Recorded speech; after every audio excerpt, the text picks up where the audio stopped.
তোমাদের সবাইকে দাদার কাস্টমার স্বাগতম জানাই। ক্লাস 8-এর তৃতীয় পর্যায়ক্রমিক মূল্যায়ন অর্থাৎ ফাইনাল পরীক্ষার ইতিহাসের একটি সাজেশন ভিত্তিক প্রশ্ন নিয়ে আলোচনা করব। তৃতীয় পর্যায়ক্রমিক মূল্যায়ন অর্থাৎ ফাইনাল পরীক্ষায় ক্লাস 8-এ ইতিহাসের নাম্বার থাকবে 70, সময় থাকবে 2 ঘন্টা 30 মিনিট। এবার চলো প্রশ্ন পর্ব নিয়ে আলোচনা করি। 1 নম্বর হচ্ছে দেখো নিচের সঠিক উত্তরটি নির্বাচন করো। সঠিক প্রশ্ন 6 নম্বর। এ নম্বর, অন্ধকূপ হত্যার প্রচারক ছিলেন হলওয়েল, মাইকেল ডায়ার, সাইমন।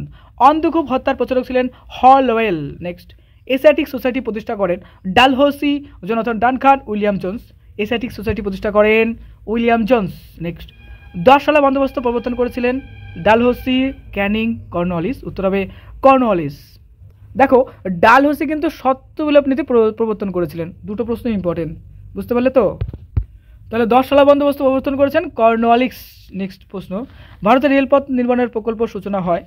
দেখো, এটা উত্তর হবে 1853 সালে। One of the most important. কোথা থেকে কোথা পর্যন্ত ছিল? মুম্বাই থেকে থানে পর্যন্ত। সতীদাহ প্রথা নিষিদ্ধকরণের উদ্যোগ নিয়েছিলেন। কে নিয়েছিলেন? দেখো, উত্তর হবে রাজা রামমোহন রায়। নেক্সট, রাজ্যসভায় রাষ্ট্রপতি নিয়োগ করতে পারেন কতজনকে? বলবো 12 জনকে। নেক্সট, এক কথায় উত্তর দাও। মোস্ট ইম্পর্টেন্ট প্রশ্নের কালেকশন দেখো, বাংলার প্রথম গভর্নর কে ছিলেন? Robert Clive. সত্যবিলোপ নীতি কে প্রবর্তন করেছেন? বলবো লর্ড ডালহৌসি। চিরস্থায়ী বন্দোবস্তের অপর নাম কি ছিল? বলবো জমিদারি ব্যবস্থা। নেক্সট, মুন্ডা উলাগুলান বা মুন্ডা বিদ্রোহের নেতৃত্ব দানকে? উত্তর হবে বিরসা মুন্ডা। নেক্সট, কোন সময়কে সভা সমিতির যুগ বলা হতো? 1857 খ্রিস্টাব্দ থেকে 1885 খ্রিস্টাব্দে ভারতের জাতীয় কংগ্রেস প্রতিষ্ঠার আগে পর্যন্ত সময়কালকে অনেকেই সভা সমিতির যুগ বলেছেন। নেক্সট, কার নেতৃত্বে মহারাষ্ট্রের শিবাজী উৎসব চালু হয়? উত্তর হবে দেখো তিলকের নেতৃত্বে মহারাষ্ট্রে শিবাজী উৎসব চালু হয়। নেক্সট, কত খ্রিস্টাব্দে বাংলা বিভাজনের সরকারিভাবে পরিকল্পনা ঘোষণা করা হয়? অর্থাৎ বাংলা বিভাজনের সরকারিভাবে পরিকল্পনা কবে ঘোষিত হয়? উত্তর দেখো 1905 খ্রিস্টাব্দের 9 জুলাই সরকারিভাবে বাংলা বিভাজনের পরিকল্পনা ঘোষণা করা হয়। দাদন কথার অর্থ কি? দাদন কথার অর্থ হলো অগ্রিম অর্থ যা নীল চাষের জন্য নেওয়া হতো। এরপরে দেখো, বাংলায় কে ইজারাদারি ব্যবস্থা চালু করেন? উত্তর হবে ওয়ারেন হেস্টিং। নীল চাষে কোন দুটি পত্রিকা চাষিদের পক্ষে দাঁড়িয়েছিল? উত্তর হবে দেখো হিন্দু প্যাট্রিয়ট এবং সোমপ্রকাশ পত্রিকা নীল চাষিদের পক্ষে দাঁড়ায়। নেক্সট, জাতীয় কংগ্রেসের প্রথম সভা কোথায় বসেছিল এবং তার সভাপতি কে ছিলেন?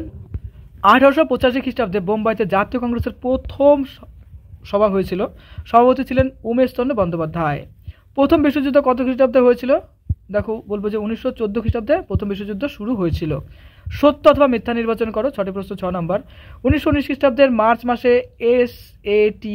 রাওলাটের নেতৃত্বে একটি কমিটি 2টি বিল আইনসভায় পেশ করে। এটা সত্য হবে। নেক্সট, চৌরি চোরা ঘটনার সাথে যুক্ত একজন স্বেচ্ছাসেবকের নাম হলো ভগবান আহির। একদম সত্য। নেক্সট, 1922 খ্রিস্টাব্দের শেষে দিকে চিত্তরঞ্জন দাস ও মতিলাল নেহরুর মিলে কংগ্রেস খেলাফত স্বরাজ দল তৈরি করেন। এটাও সত্য হবে। নেক্সট, কাকরি ষড়যন্ত্র মামলা হয় 1920 সালে। এটা মিথ্যা, কারণ কাকরি ষড়যন্ত্র মামলা হয় 1925 খ্রিস্টাব্দে। নেক্সট, 1943 খ্রিস্টাব্দের 21 অক্টোবর সিঙ্গাপুরে সুভাষচন্দ্র বসু আজাদ হিন্দ বা স্বাধীন ভারতের যুদ্ধকালীন সরকারের প্রতিষ্ঠাতা ঘোষণা করেন। যাই হোক, তো এটা সত্য হবে। নেক্সট প্রশ্ন আসছে দেখো, সাঁওতাল জনগণের ওয়ালচিকি লিপিকে ভারতের সংবিধানে যথার্থ মর্যাদা দেওয়া হয়েছে। এটা সত্য হবে। শূন্যস্থান পূরণ করো। সঠিক প্রশ্ন 6 নম্বর। পারিবারিক হিংসা রোধ আইন কত খ্রিস্টাব্দে হয়? দেখো 2005-এ। নেক্সট, ড্যাশ খ্রিস্টাব্দের 26শে জানুয়ারি থেকে ভারতকে সাধারণতন্ত্র বলে ঘোষণা করা হয়। কত খ্রিস্টাব্দে? উত্তর হবে 1950 সালে। সংবিধানের আত্মা বলা হয় কাকে? প্রস্তাবনাকে সংবিধানের আত্মা বলা হয়। নেক্সট, ভারতীয় সংবিধান অনুসারে অনধিক ড্যাশ সদস্য নিয়ে রাজ্যসভা গঠিত হয়। উত্তর হবে 250 জন। 42তম সংশোধনীতে ড্যাশ আদর্শ দুটি যুক্ত হয়েছে ভারতীয় সংবিধানে। কি হবে? সমাজতান্ত্রিক এবং ধর্মনিরপেক্ষ। ভারতের প্রথম রাষ্ট্রপতি ছিলেন ড্যাশ। উত্তর হবে ডক্টর রাজেন্দ্র প্রসাদ।